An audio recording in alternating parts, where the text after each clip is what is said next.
आखिरकार अफगानिस्तान की उस जमीन को छोड़ दिया जहां वो 20 साल से जमा था। जो बाइडेन ने सामने आकर कहा कि मिशन हमारा सफल रहा, लेकिन बदले की कसक साफ दिखी। आईएसआईएस को उन्होंने चेताया कि वो अपने बदले की कसम पूरी करेंगे और आईएसआई और उनके आतंकवादियों को सजा अवश्य देंगे।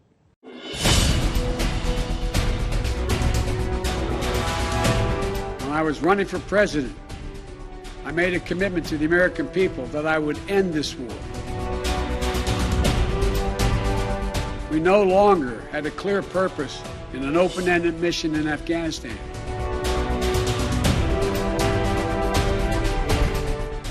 बड़े बेआबरू होकर तेरे कूचे से निकले हम। अमेरिका का यही हाल है। कभी वियतनाम में 20 साल की जंग के बाद सब कुछ लुटाकर लौटना पड़ा था। अफगानिस्तान में फिर वियतनाम दोहराई गई। 20 साल बाद अमेरिकी सेना लौटी तो फिर से तालिबान राज कायम हो गया। अमेरिका 20 साल रहकर भी कुछ नहीं पाया, सिर्फ गंवाया ही गंवाया। लेकिन अमेरिका के राष्ट्रपति जो बाइडेन को कोई पछतावा नहीं है, कोई रंज नहीं है।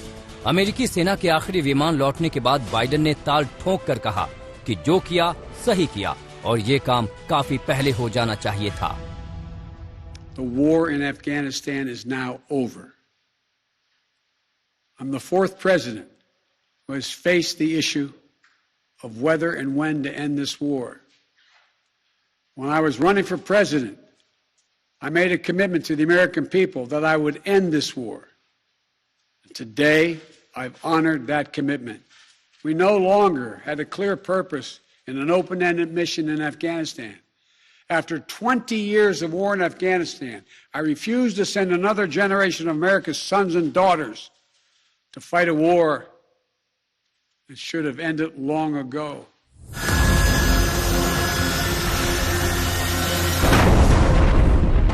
अमेरिका 9/11 के हमले का बदला लेने के लिए 20 साल पहले अफगानिस्तान में घुसा। 10 साल पहले मुख्य आरोपी ओसामा बिन लादेन को मारकर बदला भी ले लिया। लेकिन अफगानिस्तान से निकलने में अमेरिका को 10 साल और लग गए। अब अमेरिका को वियतनाम की याद आ रही होगी, जहां अफगानिस्तान की तरह ही 20 साल तक अमेरिकी सेना फंसी रही थी। अफगानिस्तान में 2001 से 2021 तक अमेरिका फंसा रहा, तो वियतनाम में 1955 से 1975 तक। अफगानिस्तान में 6000 सैनिकों की मौत हुई, तो वियतनाम में 58,000 अमेरिकी सैनिकों की जान गई थी। अमेरिका ने अपने मिशन अफगानिस्तान में 2260 अरब डॉलर लुटाए। इनमें युद्ध पर ही 815 अरब डॉलर खर्च हुए। जख्मी और रिटायर्ड सैनिकों के इलाज और देखरेख में 296 अरब डॉलर लगे। 143 अरब डॉलर तो अफगानिस्तान की अलग अलग परियोजनाओं में खर्च हुए। 530 अरब डॉलर कर्ज और ब्याज चुकाने में लग गए। अमेरिकी राष्ट्रपति का भी सबसे बड़ा दर्द यही है कि अफगानिस्तान में अरबों लुटाने पड़े। बाइडेन इसी से खुश हैं कि तालिबान की मौजूदगी में 1.25 लाख लोगों को काबुल से सुरक्षित निकाल लिया गया। इनमें अमेरिकी सैनिक, अमेरिकी नागरिक और 5000 से ज्यादा विदेशी नागरिक भी शामिल हैं। 200 अमेरिकी अब भी अपनी मर्जी से अफगानिस्तान में हैं। The Taliban has made public commitments, broadcast on television and radio across Afghanistan, on safe passage for anyone wanting to leave, including those who worked alongside Americans. We don't take them by their word alone, but by their actions. And we have leverage to make sure those commitments are met. Let me be clear. Leaving August the 31st is not due to an arbitrary deadline. It was designed to save American lives. दुनिया की सबसे ताकतवर सेना, आधुनिक हथियारों से lace सेना, न वियतनाम को न कम्युनिस्टों को खत्म कर पाई और न ही अफगानिस्तान में तालिबान को नेस्त नाबूद कर सकी। लेकिन दिल खुश करने के लिए ये ख्याल अच्छा है कि चलो अफगानिस्तान से पिंड छूटा, ऐतिहासिक भूल सुधारा गया। अब अफगानिस्तान में किसी अमेरिकी बेटे की जान नहीं जाएगी। आज तक ब्यूरो। काबुल पर पूर्ण नियंत्रण के बाद तालिबान के कदम अब पंजशीर की तरफ बढ़ने लगे हैं। तालिबान ने बार बार पंजशीर के अब बैद दरवाजे पर चोट की, लेकिन जवाब में हार ही हाथ लगी। पंजशीर जीते बिना तालिबान अपने इरादों को पूरी तरह से हासिल नहीं कर पाएगा।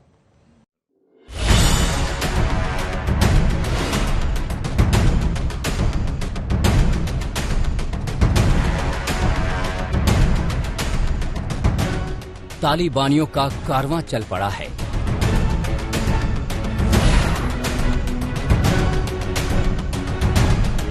पंजशीर की तरफ।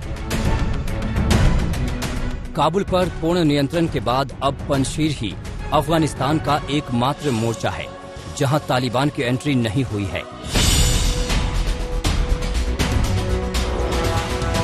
पिछले 15 दिनों से तालिबान पंजशीर को लेकर कभी नरम तो कभी गर्म रणनीति का सहारा ले रहा था, लेकिन सोमवार रात को जब पंजशीर कब्जे की कोशिश में अहमद मसूद के लड़ाकों ने तालिबानी आतंकियों को बुरी तरह शिकस्त दी तो तालिबानी आकाओं के होश ठिकाने आ गए। लिहाजा तालिबान ने अपनी पूरी ताकत पंजशीर की तरफ झोंक दी।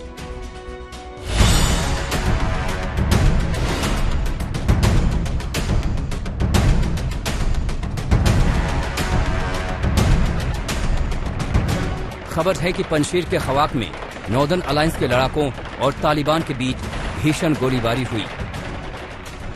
अहमद मसूद के प्रवक्ता फहीम डेश्ती के मुताबिक इस लड़ाई में तालिबान के 7-8 आतंकी ढेर हो गए। तालिबान और पंजशीर के लड़ाकों के बीच अब तक 3 बड़ी लड़ाई हो चुकी है, जिसमें हर बार तालिबान को मात खानी पड़ी है। इन लड़ाइयों में तालिबान के कम से कम 30 आतंकी ढेर हो चुके हैं, जबकि कई पकड़े भी गए हैं।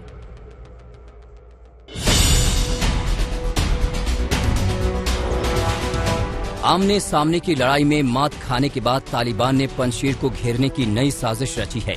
चूंकि अमेरिका के जाने के बाद पूरी संचार व्यवस्था पर तालिबान का पूर्ण कब्जा हो चुका है, इसका फायदा उठाते हुए पंजशीर इलाके की इंटरनेट सेवा बंद कर दी है। यही नहीं, जरूरी सेवाओं के पंजशीर घाटी में पहुंचने पर भी रोक लगा दी है। हालांकि अच्छी बात यह है कि पंजशीर के पास जरूरी सामान का स्टॉक जाड़े तक का है। बहरहाल, जिस तरह तालिबान ने नए सिरे से पंजशीर में अपनी ताकत झोंकी है, पूरी दुनिया की नजर इस इलाके पर टिक गई है कि आखिर अहमद मसूद के लड़ाके कब तक पंजशीर को तालिबान से बचा पाएंगे।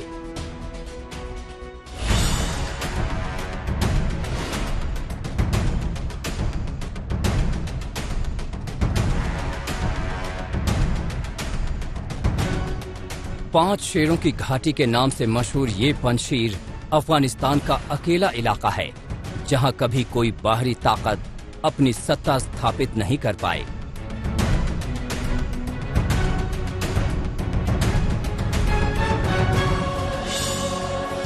आज तक ब्यूरो।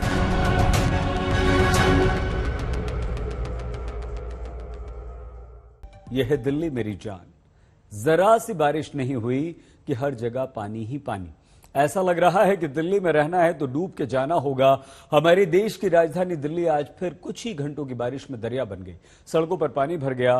फिर क्या, देखते ही देखते गाड़ियों की लंबी लंबी लाइन लग गई, जैम लग गया, मिनटों का सफर घंटों में बदल गया, लोग परेशान होते रहे।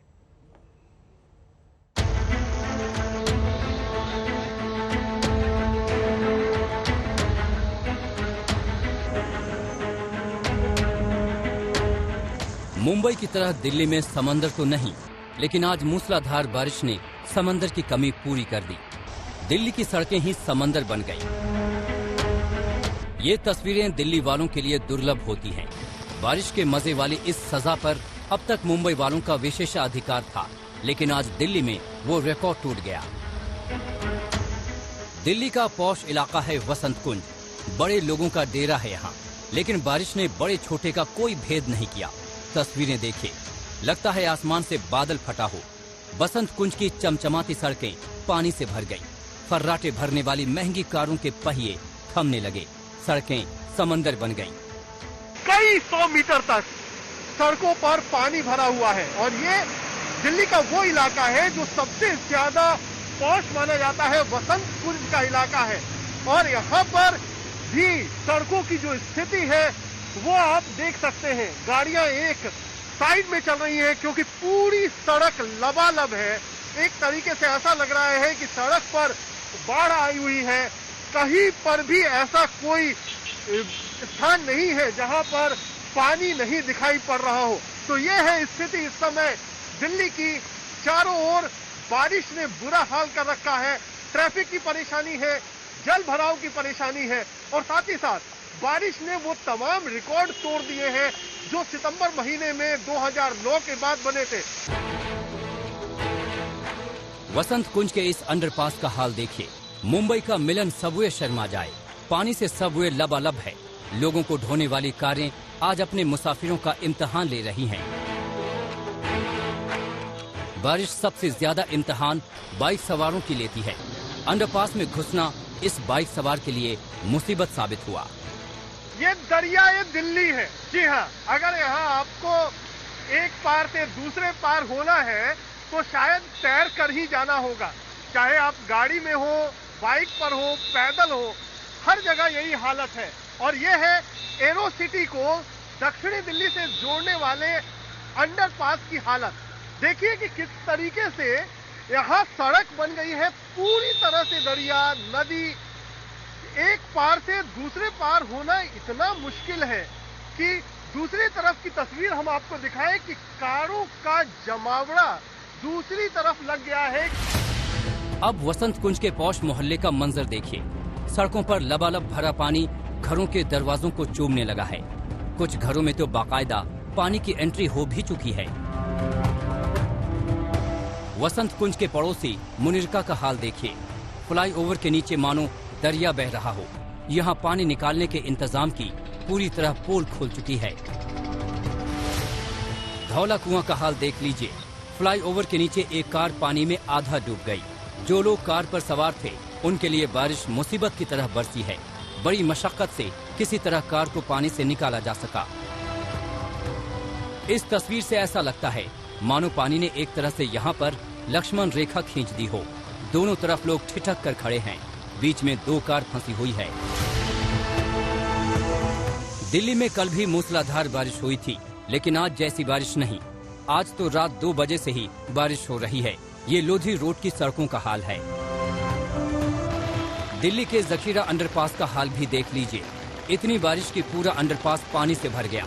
अंडरपास से गुजर रहे लोगों को देखिए, सीने से थोड़ा नीचे ही पानी है।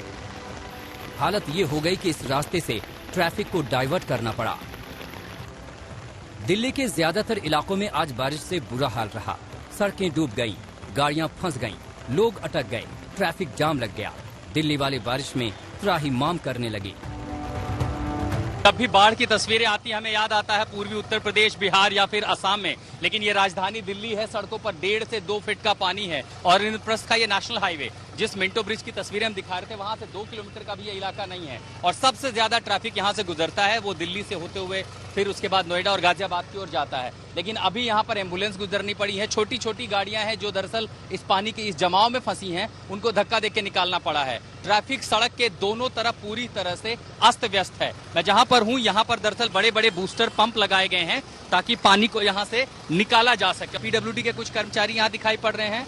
बड़ी बड़ी गाड़ियां जाती हैं, पानी जब अपने आप में लहर बनती है, छोटी गाड़ियों के लिए मुश्किल। देखिए वहां पर अब ऑटो रिक्शा बंद पड़ गया है। ऐसे लगातार कई गाड़ियां हमने देखी हैं जो ठप पड़ गई हैं। ये देखिए, ये भाई साहब सिलेंडर लेकर के जा रहे हैं पहुंचाने के लिए, ये यहाँ पर फंस गए। आप एक काम कीजिए, घुमाइए, यहाँ से निकालिए। रुकिए रुकिए रुकिए, यहाँ से निकालिए तभी निकल पाएंगे, ऐसे तो फंस जाए। अहमद मदद करो इनकी, थोड़ा सा सिलेंडर उठाओ, सिलेंडर उठाओ। आप देख रहे हैं ये चुनौती दिल्ली वालों को झेलनी पड़ी है और ये दरअसल हाईवे रोड है।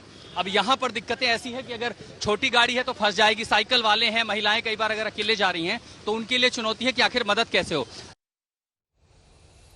दिल्ली के बहुत सारे इलाकों में यही हाल है, घुटनों तक पानी भर गया है। लेकिन दिल्ली ही नहीं, दिल्ली से बिल्कुल नजदीक सटे हुए गुरुग्राम का हाल भी बहुत बुरा है।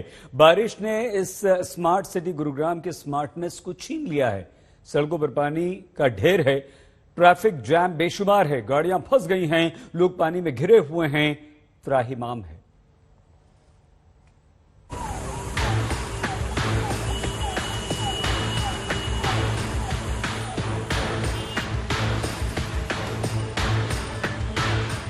त्राहिमाम, त्राहिमाम, त्राहिमाम। न बादल फटा है, न कोई बांध टूटा है। ये किसी नदी का भी पानी नहीं है, ये तो चंद घंटे की बारिश का नतीजा है।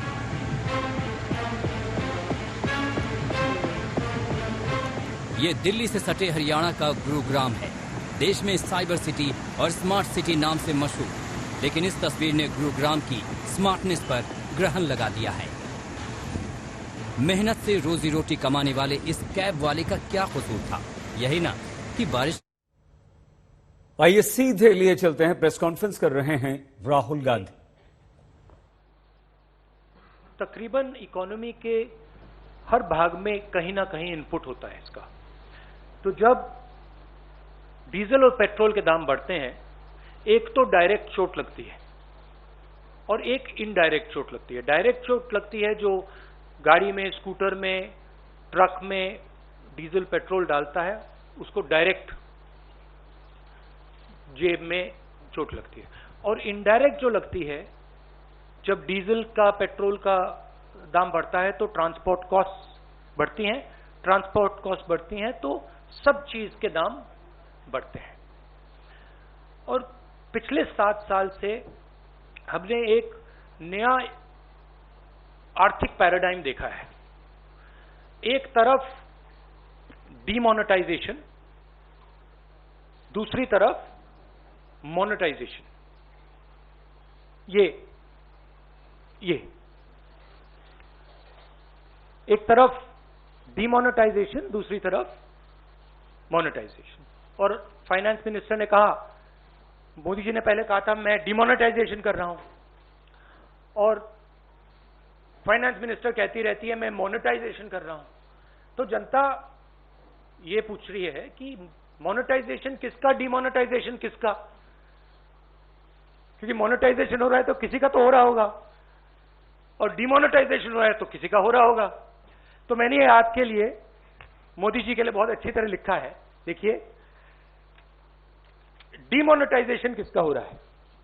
किसानों का हो रहा है, मजदूरों का हो रहा है, जो छोटे दुकानदार हैं, मिडिल साइज बिजनेस वाले हैं, स्मॉल बिजनेस वाले हैं, उनका हो रहा है, एमएसएमईज का हो रहा है, सैलरीड क्लास, सरकार के जो एम्प्लॉइज हैं उनका हो रहा है, और जो ईमानदार इंडस्ट्रियलिस्ट हैं उनका हो रहा है। अब मोनेटाइजेशन किसका हो रहा है? 4-5 नरेंद्र मोदी जी के जो मित्र हैं, उनको आप 4-5 कह दीजिए, उनको आप हम दो, हमारे दो कह दीजिए, जो आप कहना चाहते हैं कह दीजिए। तो ये इकोनॉमिक ट्रांसफर हो रहा है। और बड़ी इंटरेस्टिंग बात निकली है, मैं सोच रहा था, मोदी जी कहते रहते हैं कि जीडीपी बढ़ रही है, फाइनेंस मिनिस्टर कहती है कि देखिए जीडीपी का प्रोजेक्शन ऊपर की ओर है। मैं समझ नहीं रहा हूं भाई, जीडीपी एक तरफ दौड़ रही है और फाइनेंस मिनिस्टर, प्रधानमंत्री कहते हैं जीडीपी बढ़ रही है। फिर बात मुझे समझ आई, जीडीपी का मतलब क्या? गैस, डीजल, पेट्रोल, इनका ये कंफ्यूजन है। और मैं अब आपको गैस, डीजल, पेट्रोल के दाम और जीडीपी किस प्रकार से बढ़ रही है वो तो आज थोड़ा डायरेक्ट बताना चाहता हूं। 2014 में नरेंद्र मोदी जी ने कहा था कि डीजल, पेट्रोल के दाम बढ़ते जा रहे हैं, याद है आपको? 2014 में 410 रुपीज सिलेंडर की प्राइस थी जब हमने, यूपीए ने ऑफिस छोड़ा। आज 885 रुपीज सिलेंडर की प्राइस है, 116% इंक्रीज। पेट्रोल की प्राइस 71.5 रुपीज 2014 में, आज 101 रुपया, 42% price increase. 57 rupees diesel, 88 rupees आज, 55%, 55% इंक्रीज। अब मजेदार बात यह है कि कोई आर्ग्यूमेंट कर सकता है कि देखिए ये तो इंटरनेशनल रेट बढ़ा है, इंटरनेशनल मार्केट पे डीजल, पेट्रोल का दाम बढ़ा होगा, इसलिए हिंदुस्तान की जनता को चोट लग रही है, इसलिए ये पूरा मोनेटाइजेशन, डीमोनेटाइजेशन का तमाशा चल रहा है। मगर अजीब सी बात यह है कि जब यूपीए की सरकार थी 2014 में, तो 105 रुपीज कच्चे तेल का दाम था, आज 71 रुपीज है, 32% ज्यादा था हमारे टाइम। गैस इंटरनेशनल प्राइस देख लीजिए, हमारे टाइम 880, आज 653, 26% कम। तो इंटरनेशनल मार्केट पे gas price, diesel price, petrol price, oil price गिर रहे हैं और हिंदुस्तान में बढ़ते जा रहे हैं। दूसरी तरफ हमारे जो एसेट्स हैं उनको बेचा जा रहा है। 23 लाख करोड़ रुपए, 23 लाख करोड़ रुपए सरकार ने जीडीपी से कमाया है। जीडीपी वो ग्रोस डोमेस्टिक प्रोडक्ट नहीं, जीडीपी मतलब गैस, डीजल, पेट्रोल। मेरा सवाल है, ये 23 लाख करोड़ रुपए गए कहां? और जनता को यह पूछना चाहिए कि आपके जेब में से जो पैसा निकाला जा रहा है, छीना जा रहा है, ये कहां जा रहा है? जो हिंदुस्तान के एसेट्स हैं, हमारी कंपनीज हैं, उनको बेचा जा रहा है, डिमोनेटाइजेशन किया जा रहा है, नोटबंदी की जा रही है, जीएसटी आपसे पैसा छीना जा रहा है, किसानों के 3 कानून बने हैं, वहां से आपका पैसा छीना जा रहा है। तो ये जा कहां रहा है? आपके पास नहीं आ रहा, आपके जेब में तो नहीं जा रहा। तो हिंदुस्तान के युवाओं को, जनता को यह सवाल पूछना पड़ेगा कि ये जा कहां रहा है, किसको मिल रहा है ये सब पैसा। अब अंग्रेजी में बोल देता हूं। Do I need to say it in English और can I just you like me to say it in English? You want me broadly in English? हाँ, broadly the government has a new concept of GDP. New concept is an increase in GDP means an increase in gas, diesel and petrol prices. Over the last 7 years, they've earned 23 lakh crores from an increase in diesel, petrol and gas. Every single person is affected by this. There are two effects. There's a direct effect and an indirect effect. The direct effect is when people buy fuel for their scooters, their cars, diesel for their trucks. An indirect effect is when the price of diesel, petrol rises, the price of everything. Rahul Gandhi ने महंगाई के मुद्दे पर मोदी सरकार को घेरा है। कहा कि 116% रसोई गैस की कीमत बढ़ गई है। 2014 के मुकाबले ये अभी तक के दाम बढ़े। 23 लाख करोड़ रुपया सरकार ने कमाया, वो गया कहां?